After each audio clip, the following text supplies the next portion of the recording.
गेल्या 32 वर्षांमध्ये यंदा पहिल्यांदाच गोव्याच्या पर्यटनात भयंकर बंदी आली आहे। याला सोशल मीडिया इन्फ्लुएन्सर्स जबाबदार आहेत। त्यांनी गोव्याच्या पर्यटनाची बदनामी केली, त्याचा परिणाम हंगामावर झालाय।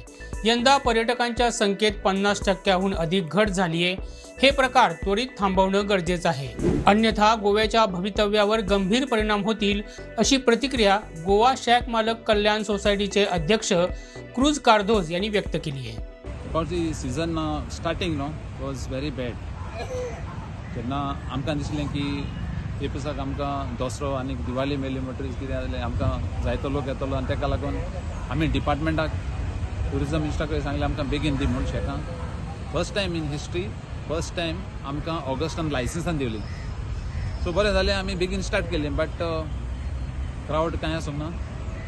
मागीर डिसेंबरांत before Christmas till end of February was a good season, but March and April सारखे पोतून लो आनी वसले न्हू लास्ट हांव आतां म्हाका 32 years जालीं शेक घालूंक लागल्यार वसले सीजन हाका आमचे फेब्रुवारी जावन मार्च आनी एप्रिलान इतले लो टुरिस्ट केन्ना पळोवना आमी।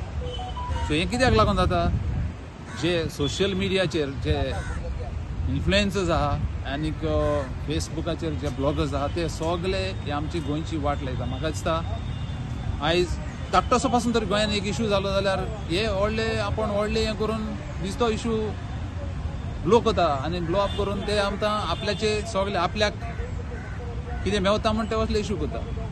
सो म्हाका दिसता आमचे गव्हर्मेंटान आनी टुरिजम डिपार्टमेंटान हाचेर स्ट्रिक्ट एक्शन घेवपाक जाय, हाच्या मुखार हें जायना जावपाक।